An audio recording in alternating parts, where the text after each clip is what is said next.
নমস্কার, আরও একটি নতুন ভিডিওতে আপনাদের সবাইকে জানাই স্বাগতম। তো অন্নপূর্ণা ভান্ডারের টাকা পাওয়ার জন্য নতুন সত্ত্ব কিন্তু চালু হয়ে গেল।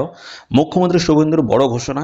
এছাড়াও তিনি বিধায়কদের কিন্তু বড় নির্দেশ দিয়েছেন যে শনিবার যে বৈঠকটা হয়েছে অন্নপূর্ণা যোজনা নিয়ে, সেখানে কি কি নির্দেশ দেওয়া হয়েছে সে বিষয়টা নিয়ে কিন্তু পরপর আলোচনা থাকছে আজকের ভিডিওটি।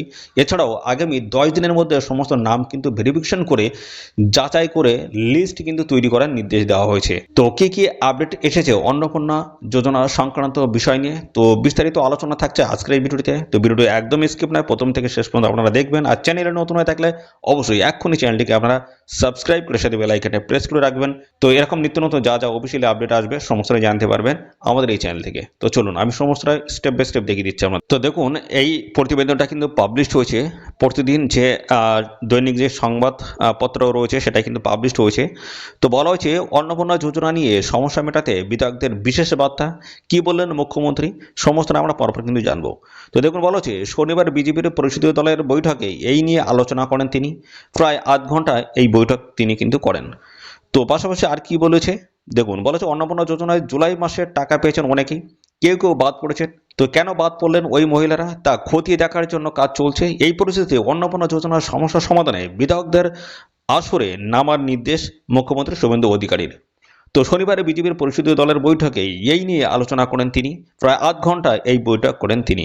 অর্থাৎ দেখতে পাচ্ছেন এখানে কিন্তু যে সমস্ত বিধায়ক রয়েছে তাদের কিন্তু ফিল্ডে নামার কিন্তু নির্দেশ দিয়েছে। অর্থাৎ সমস্তটাই কিন্তু তারা কিন্তু যাচাই করে, অর্থাৎ তাদেরকে যাচাই করে দেখার কিন্তু নির্দেশ কিন্তু দেওয়া হচ্ছে। সাথে সাথে আশাকর্মীরা তো আছেই, আর সাথে সাথে বিধায়ক যারা আছে তাদেরও কিন্তু এই বিষয়গুলো কিন্তু দেখার কিন্তু নির্দেশ দিয়েছেন মুখ্যমন্ত্রী।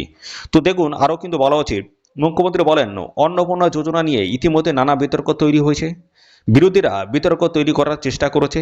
এই তালিকায় এমন কিছু নাম নথিভুক্ত হয়েছে যারা অন্নপূর্ণা যোজনার আয়তার আসারই কথা নয়।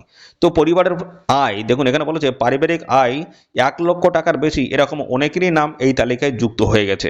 আবার যাদের পাওয়ার কথা সেরকম অনেকের নাম কিন্তু বাদ চলে গেছে। শুধুমাত্র আধিকারিকদের উপর ভরসা করলে হবে না, বিধায়কদের দায়িত্ব নিতে হবে। এই তালিকায় সংশোধন ও বিয়োজনে কিন্তু তাদের একটা বড় একটা দায়িত্ব নিতে হবে, কাদের এই বিধায়কদের। সেইভাবে কিন্তু একটা বৈঠক হয়েছে। তিনি আবারও বলেন যে বিধায়কদের আরও জনসংযোগ বাড়াতে হবে।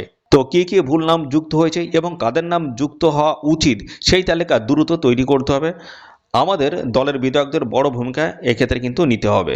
দেখুন, এখানে কিন্তু যেটা বলা হচ্ছে যে সমস্ত বিধায়ক রয়েছে তাদের কিন্তু একটা দায়িত্ব নেওয়ার কথা কিন্তু বলা হয়েছে, যে আর কি কি সমস্যা হচ্ছে আর ফিল্ডে কিন্তু তাদের কিন্তু বেরোনোর কথা কিন্তু বলা হচ্ছে এক হিসেবে।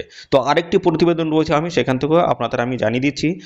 তো দেখুন, এখানে 10 দিনের মধ্যে না হলে অন্নপূর্ণা ভান্ডারের ডেডলাইন ঘোষণা মুখ্যমন্ত্রীর। 10 দিনের মধ্যে কিন্তু এই কাজ সম্পন্ন করতে হবে। কোন কাজগুলি দেখুন, এখানে সমস্তটাই কিন্তু বলে দিয়েছে।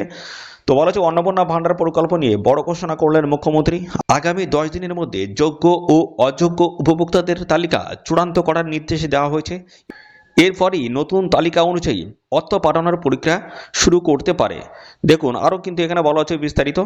আর মাত্র কয়েকদিনের অপেক্ষা, তারপরে নতুন করে যোগ্য উপভোক্তাদের ব্যাংক অ্যাকাউন্টের অন্নপূর্ণা ভান্ডার প্রকল্পের আর্থিক সহায়তা পৌঁছতে শুরু করবে বলে প্রশাসনিক সূত্রে জানা গিয়েছে।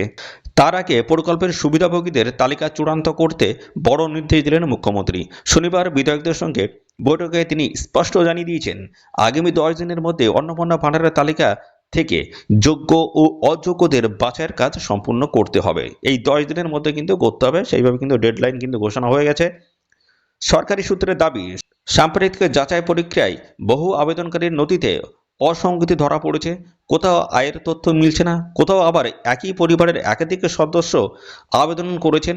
ফলে প্রকৃত সুবিধাভোগীদের হাতে সরকারের অনুদান পৌঁছে দিতে প্রশাসন তালিকা পুনরায় খতিয়ে দেখছে।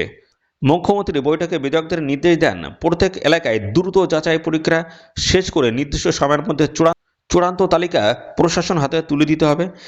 এই কাজের ক্ষেত্রে কোনো রকম গাফিলতি বরদাস্ত করা হবে না বলেও তিনি স্পষ্ট বার্তা দিয়েছেন।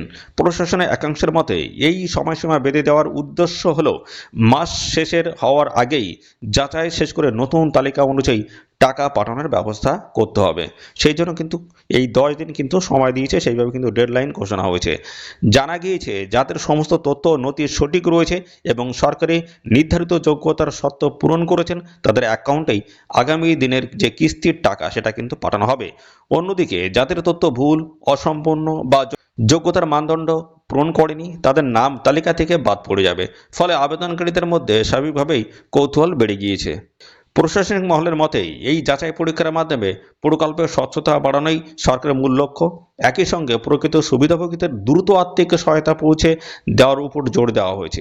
বিধায়কদের এলাকাভিত্তিক নজরদারি বাড়ানোর নির্দেশ দেওয়া হয়েছে যাতে কোনো যোগ্য ব্যক্তি বাদ না পড়েন এবং অযোগ্য কেউ সুবিধা যেন না পান।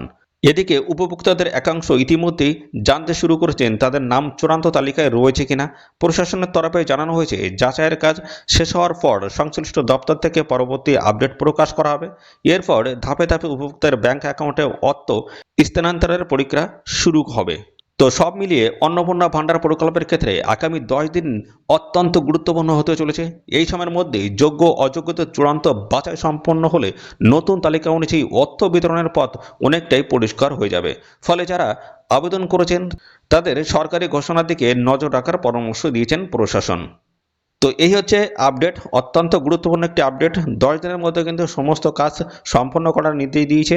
ঠিক আছে, তো এই যে জুলাই মাসটা শেষ হবে, জুলাই মাসের পরে কিন্তু আগস্ট মাসের প্রথমে কিন্তু টাকা ঢুকে দিতে হবে সবারই, অর্থাৎ যারা পায়নি তাদের টাকা কিন্তু ঢুকে যাবে, এমনই কিন্তু আপডেট কিন্তু দেওয়া হয়েছে। এবং যাদের আয় 1 লক্ষ টাকার বেশি, যে পরিবারের আয়, তো তারা কিন্তু এই প্রকল্প থেকে বাদ যাচ্ছে। ঠিক আছে, তো এই সমস্ত আপডেটগুলো কিন্তু আজকের এই প্রতিবেদনে কিন্তু উঠে এসছে। তো এরকম নিত্য নতুন সমস্ত আপডেট আসবে আমার এই চ্যানেলে, তার জন্য অবশ্যই এক্ষুনি চ্যানেলটিকে সাবস্ক্রাইব করে রাখবেন নিত্য নতুন সমস্ত আপডেট পাওয়ার জন্য। তো আজকের ভিডিওটি এই পর্যন্ত, পরবর্তী আরও একটি নতুন ভিডিওতে দেখা হবে। ধন্যবাদ।